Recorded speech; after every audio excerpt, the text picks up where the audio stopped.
सर्व धम्म बंधू भगिनींना सप्रेम जय भीम. नमो बुद्धाय. धम्मसंहिता यूट्यूब चॅनलमध्ये आपणा सर्वांचं स्वागत. प्रबोधन पर्वाविषयी दोन शब्द. डॉक्टर बाबासाहेब आंबेडकर लिखित द बुद्धा अँड हिज धम्मा या ग्रंथाचे प्रबोधन पर्व सुरू आहे.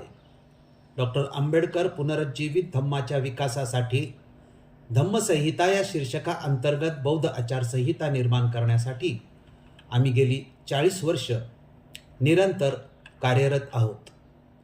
बौद्ध अनुयायांनी या कार्याला सहकार्य करावे ही विनंती करून आजच्या विषयाला प्रारंभ करतो.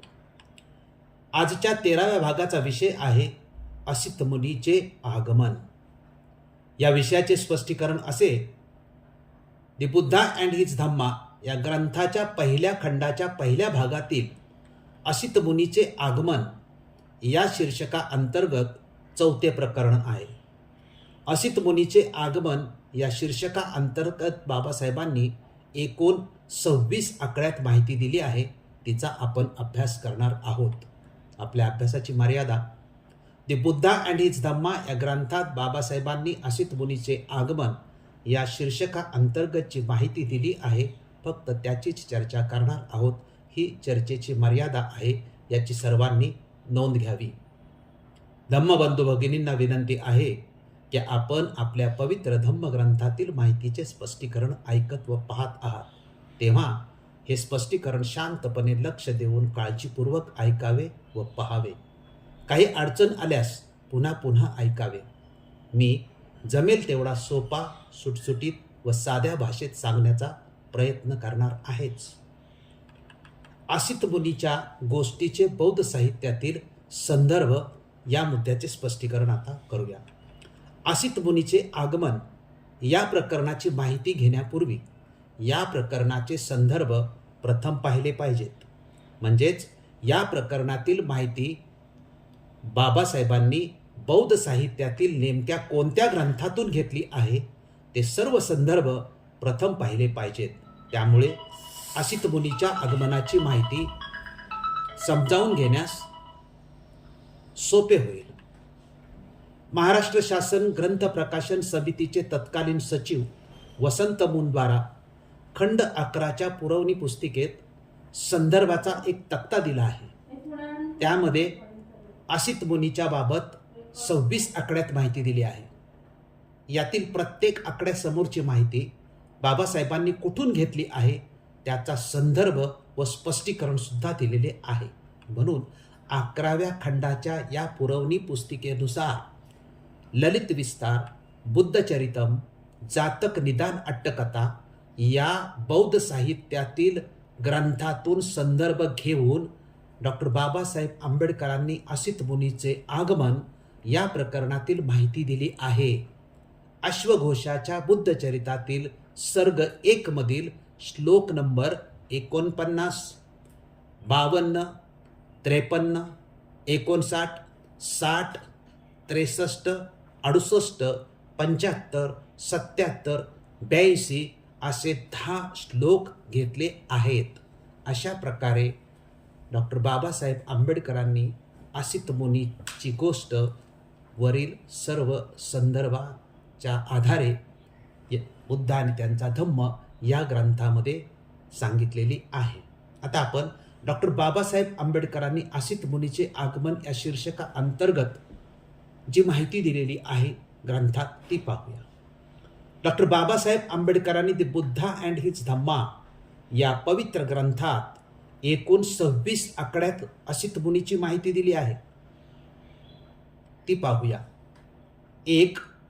ज्यावेळी बालकाचा जन्म झाला त्यावेळी असित नावाचा एक महान तपस्वी ऋषी हिमालय पर्वतावर राहत होता. 2. असित ऋषीने पाहिले की अंतरिक्षातील देव बुद्ध या शब्दाचा ध्वनी करीत आहेत व त्याचा प्रतिध्वनी चोहोकडे उमटत आहे. त्याने पाहिले की ते आपली वस्त्रभूषणे मिरवीत इकडे तिकडे हर्षभराने फिरत आहेत. त्याने विचार केला की ज्या ठिकाणी बुद्धाने जन्म घेतला तेथे मी का बरे जाऊ नये. 3. त्याने आपल्या दिव्य दृष्टीने सर्व जम्बूद्वीपाचे निरीक्षण केले. तेव्हा शुद्धोदनाच्या ग्रही तळपणारे एक दिव्य बालक जन्माला आले असून त्यामुळेच अंतरिक्षातील सर्व देव हर्षनिर्भर झाले आहेत असे त्याला दिसले. 4. म्हणून तो महान ऋषी उठला आणि आपला पुत्या नरदत्त याला बरोबर घेऊन राजा शुद्धोधनाच्या ग्रही आला व त्याच्या राजवाड्याच्या प्रवेशद्वारी उभा राहिला. 5. तेथे त्याने लाखो लोक गोळा झाल्याचे पाहिले. तेव्हा तो द्वारपालाजवळ गेला आणि त्याला म्हणाला, अरे, राजाला जाऊन सांग की दाराशी एक तपस्वी उभा आहे. 6. तेव्हा तो द्वारपाल शुद्धोधनाजवळ गेला आणि हात जोडून म्हणाला, महाराज, दाराशी एक वयोवृद्ध ऋषी येऊन उभे राहिले आहेत. ते आपणाला भेटण्याची इच्छा करीत आहेत. 7. राजाने असित मुनी करता एका आसनाची व्यवस्था केली आणि तो द्वारपालास म्हणाला, त्या ऋषींना आत घेऊन आत येऊ दे. तेव्हा महालाच्या बाहेर येऊन तो द्वारपाल असित मुनीला म्हणाला, कृपा करून आत चला. 8.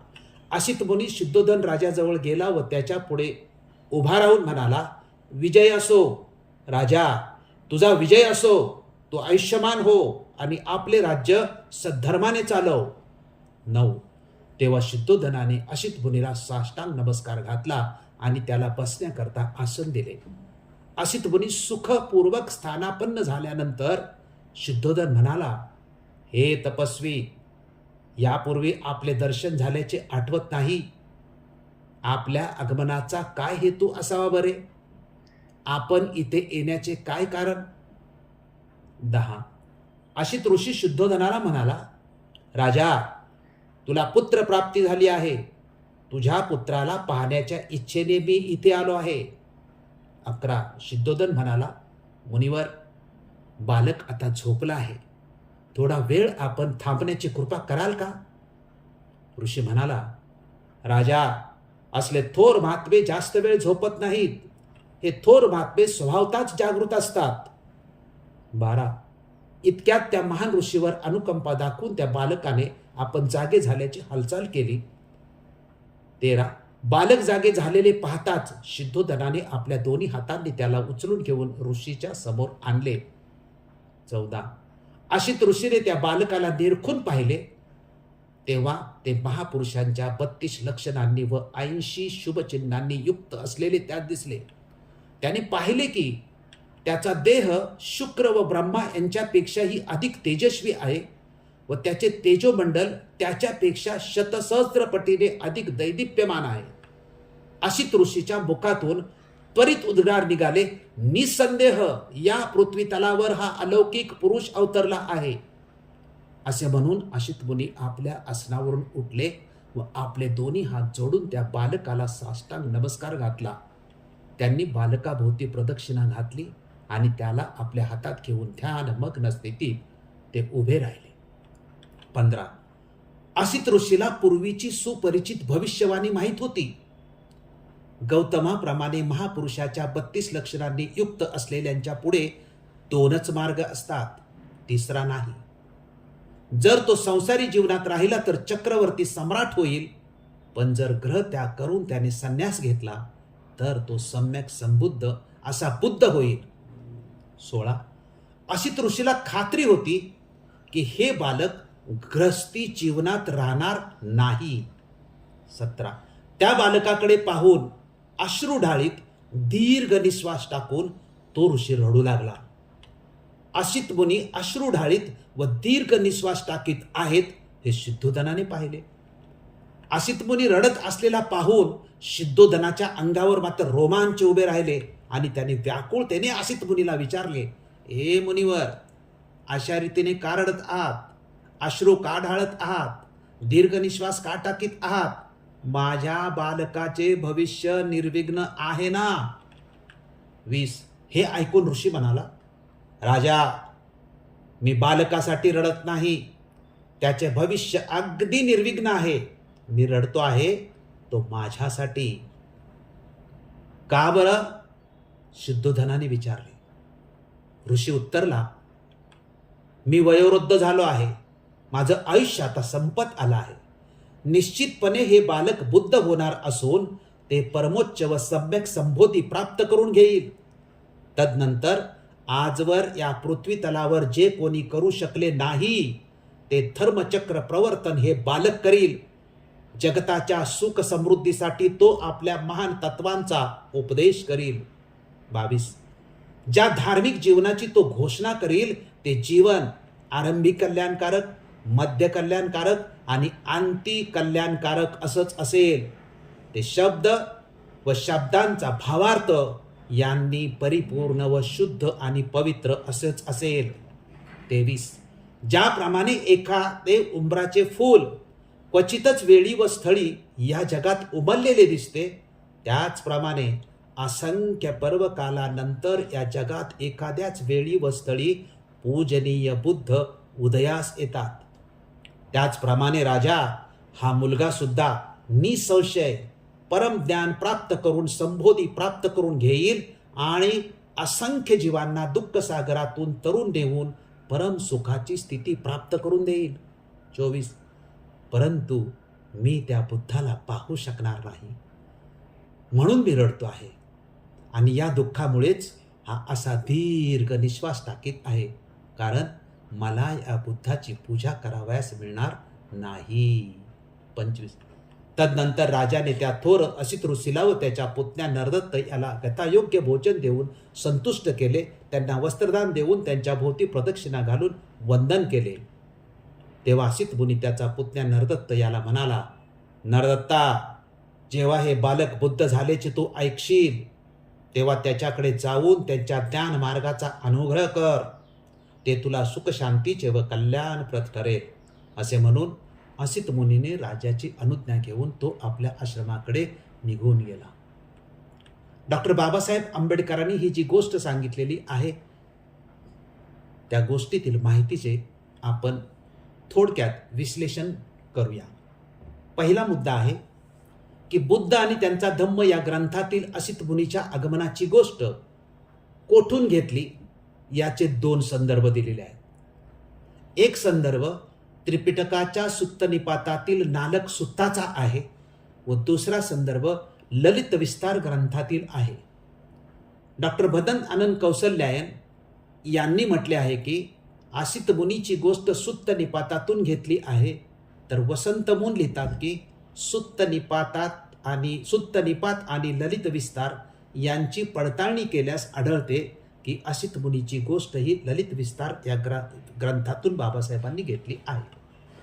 वसंत मून यांनी याच्या समर्थनार्थ 11व्या खंडाच्या संदर्भ पुरवणी पुस्तिकेतील सूचना 1 मध्ये याचे स्पष्टीकरण दिले आहे. त्या स्पष्टीकरणात वसंत मून लिहितात की नालक सुत्तामध्ये लिहिले आहे की असित मुनी हे शुद्धोधनाच्या महालामध्ये एकटेच भेटायला गेले होते.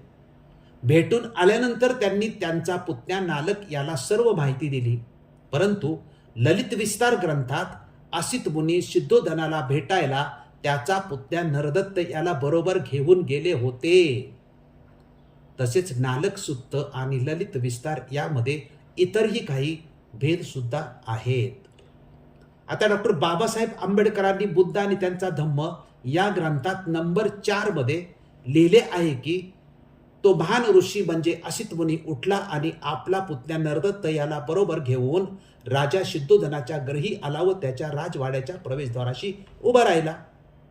आता ललित विस्तारातील माहिती आणि बुद्ध आणि त्यांचा धम्म या ग्रंथातील 4थ्या आकड्यातील माहिती ही याबाबत एकसारखीच आहे. त्यामुळे बाबासाहेबांनी असित मुनीच्या गोष्टीची माहिती त्रिपिटकातील सुत्त निपातातून घेतलेली नाही, ती ललित विस्तारातून घेतलेली आहे आणि या माहितीचे क्रॉस व्हेरिफिकेशन वसंत मून यांनी बुद्ध घोषाच्या बुद्धचरितम या ग्रंथाद्वारे केलेले असल्याचे स्पष्ट केलेले आहे. हा सर्व संदर्भ मी तुम्हाला 11व्या खंडाच्या पुरवणी पुस्तिकेच्या आधारे स्पष्ट केलेला आहे. यातीलच दुसरा मुद्दा आहे की असित मुनीने वेद व मंत्र बालक सिद्धार्थाला प्रदक्षिणा घालताना म्हटलेले होते असं मूळ गोष्टीत लिहिलेलं आहे. त्याचं स्पष्टीकरण मी इथे करू इच्छितो. ते असे की महाराष्ट्र शासन 11व्या खंडाच्या संदर्भ पुरवणी पुस्तिकेतील सूचना 2 मध्ये वसंत मून यांनी लिहिले आहे की या प्रकरणातील गोष्टीमध्ये असित मुनी बालक सिद्धार्थाला 2 प्रदक्षिणा घालतात.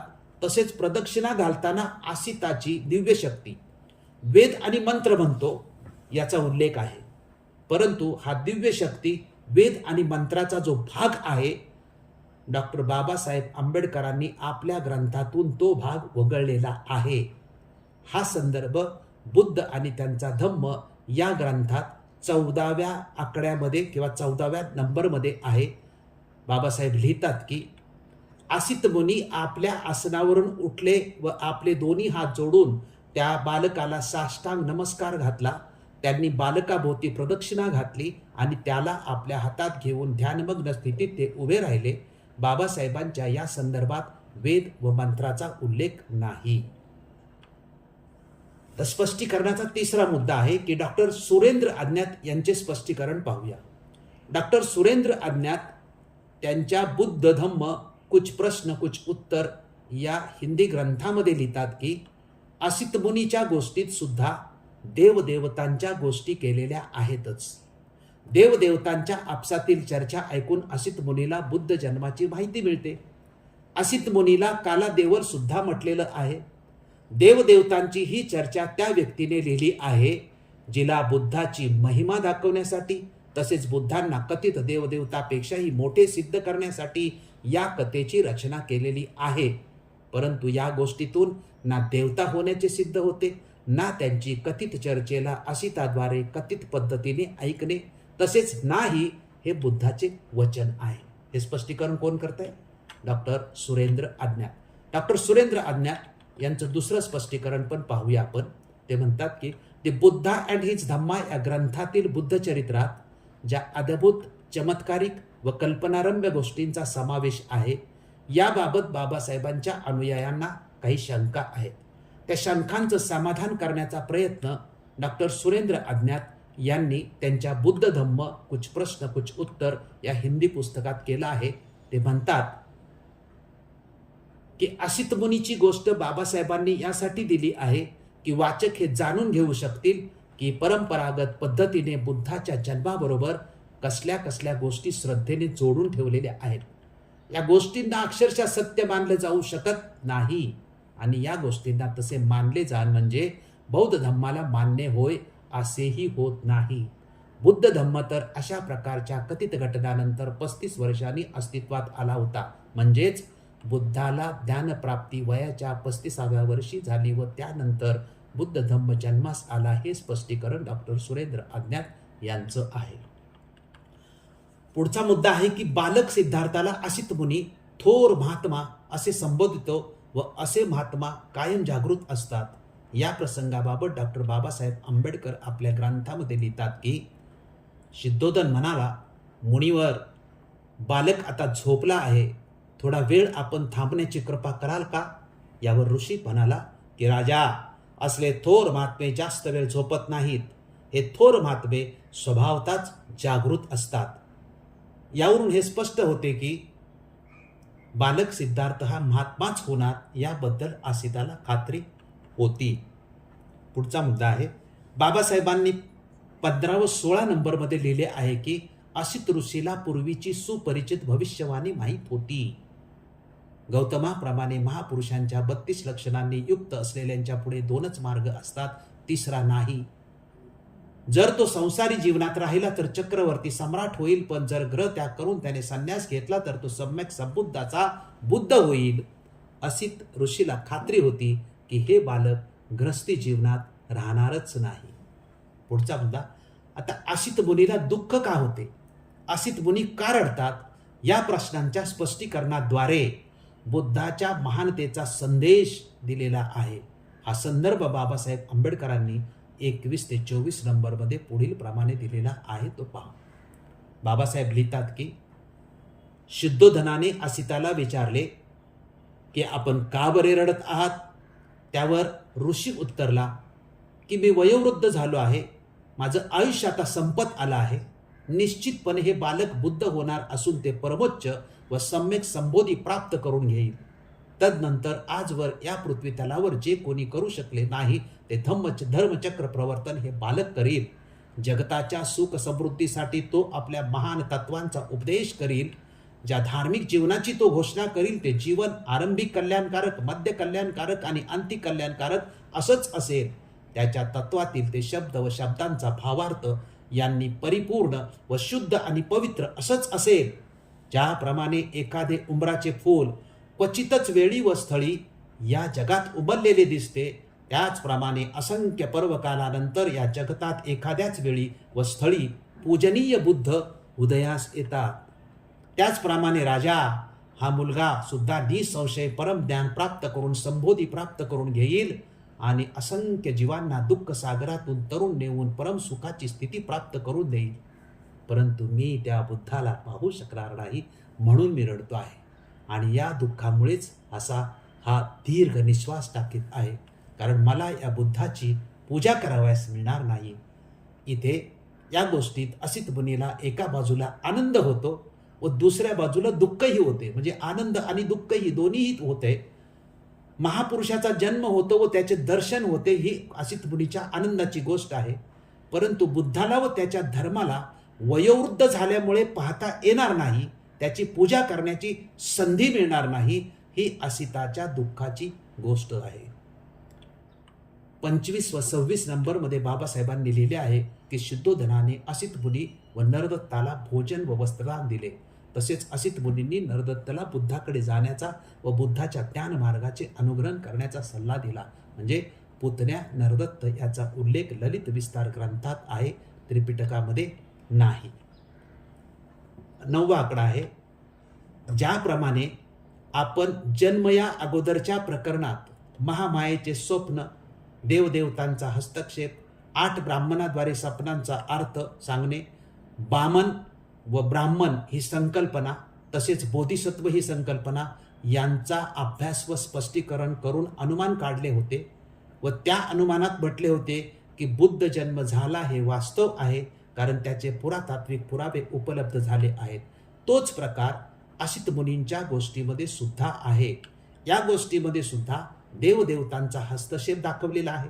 अंतरिक्षातील देव, बुद्ध जन्माची घोषणा, 32 लक्षणे, 80 शुभचिन्हे या संकल्पनांचा आपण अभ्यास केला आहे. ही सर्व ग्रंथीय माहिती आहे. जसा बुद्ध जन्म या प्रकरणात पुरातत्वाचा आधार घेतलेला नाही, तशाच प्रकारे असित मुनीच्या गोष्टीमध्ये सुद्धा पुरातत्वाचा आधार घेतलेला नाही. यामध्ये स्पष्टपणे म्हणता येईल की बुद्ध जन्म हे वास्तव आहे, कारण बुद्ध जन्म, बुद्धाचे परिनिर्वाण, धम्म, संघ या सर्वांचे अधिकृत पुरावे पुरातत्व खात्याला मिळालेले आहेत. बुद्ध जन्म हे वास्तव आहे, परंतु हे वास्तव समजावून सांगण्यासाठी अद्भुत, चमत्कारिक व कल्पनारम्य गोष्टी जोडलेल्या आहेत, हे स्पष्ट होते. या सर्व गोष्टी नंतरच्या काळात जोडलेल्या आहेत. याचे स्पष्टीकरण असे की बुद्धाच्या नंतर 500 वर्षांनी बुद्ध चरित्र लिहिले गेले, तेही संस्कृतमध्ये.